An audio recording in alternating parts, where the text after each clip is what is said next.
सभी राजनीतिक दलों के सभी वरिष्ठ नेतागण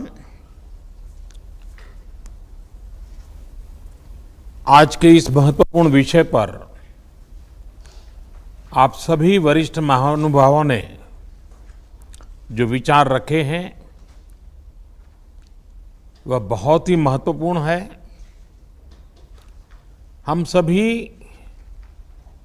देश की सीमाओं की रक्षा में दिन रात लगे हमारे वीर जवानों के साथ चट्टान की तरह खड़े हैं। उनकी वीरता, उनके कौशल, उनकी सूझबूझ पर देश अटूट विश्वास रखता है। इस सर्वदलीय बैठक के माध्यम से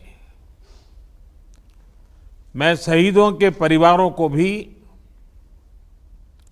ये विश्वास दिलाता हूं कि पूरा देश उनके साथ है, पूरा देश उन्हें नमन करता है। साथियों, पूर्वी लद्दाख में जो हुआ उसको लेकर आपने रक्षा मंत्री जी और विदेश मंत्री जी को सुना भी और प्रेजेंटेशन को भी देखा। न वहां कोई हमारी सीमा में घुस आया है, न ही कोई घुसा हुआ है, न ही हमारी कोई पोस्ट किसी दूसरे के कब्जे में है। लद्दाख में हमारे 20 जाबाज शहीद हुए, लेकिन जिन्होंने भारत माता की तरफ आंख उठाकर देखा था, उन्हें वो सबक सिखा कर गए हैं। उनका ये शौर्य, ये बलिदान हमेशा हर भारतीय के मन में अमिट रहेगा। साथियों, निश्चित तौर पर चीन द्वारा एलएसी पर जो किया गया है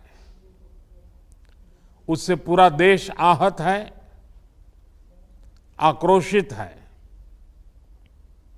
ये भावना हमारी इस चर्चा के दौरान भी आप सबके माध्यम से बार बार प्रकट हुई है।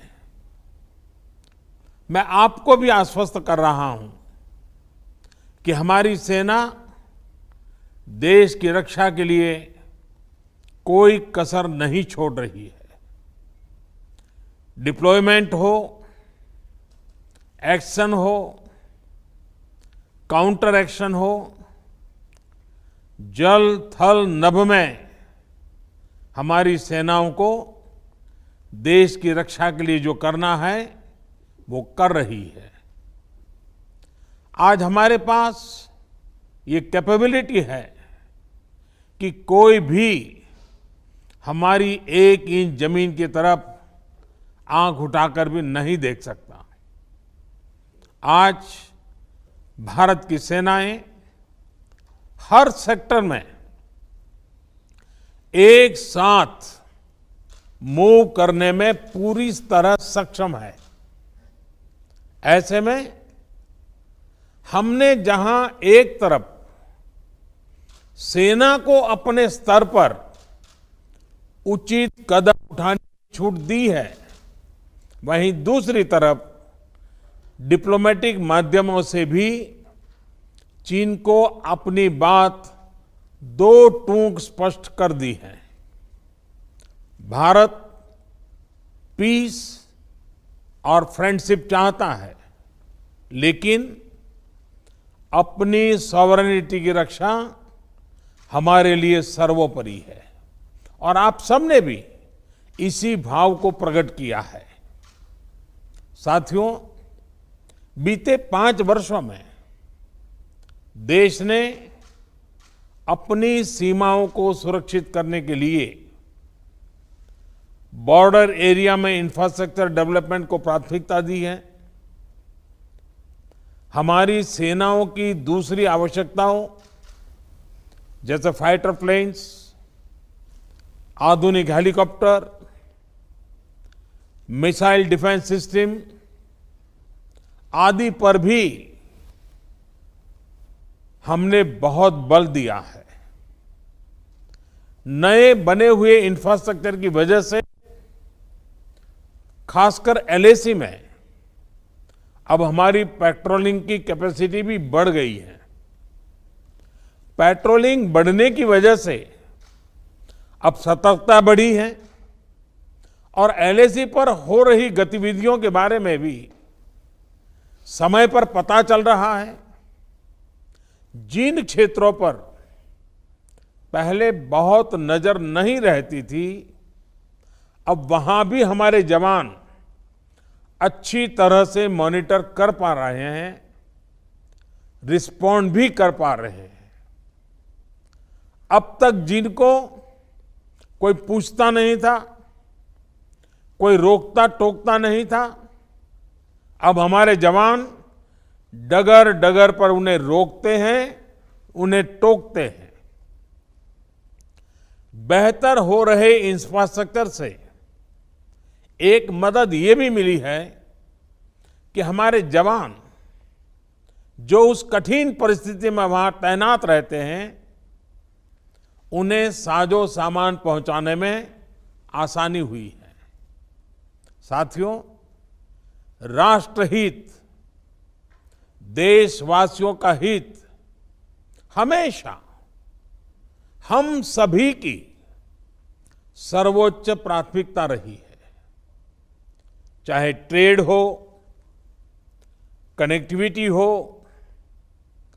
काउंटर टेररिज्म हो, भारत ने कभी किसी बाहरी दबाव को स्वीकार नहीं किया है।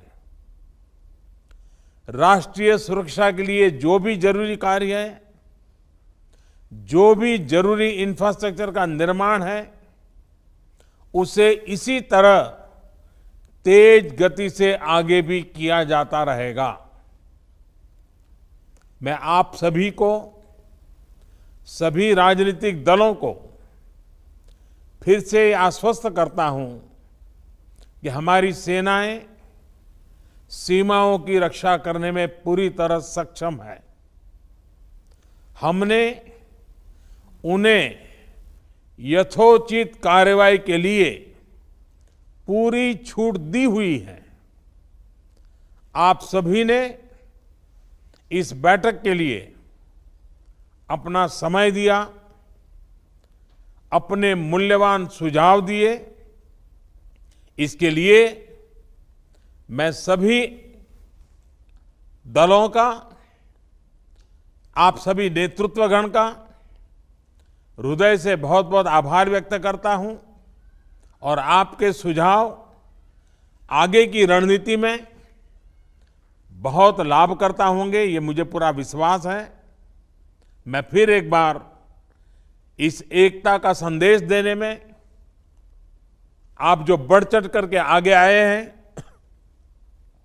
वे सेना का मोरल तो बढ़ाएगा, देश के लोगों की हिम्मत बढ़ाएगा, लेकिन दुनिया को भी जो संदेश जाना चाहिए वो पहुंचेगा।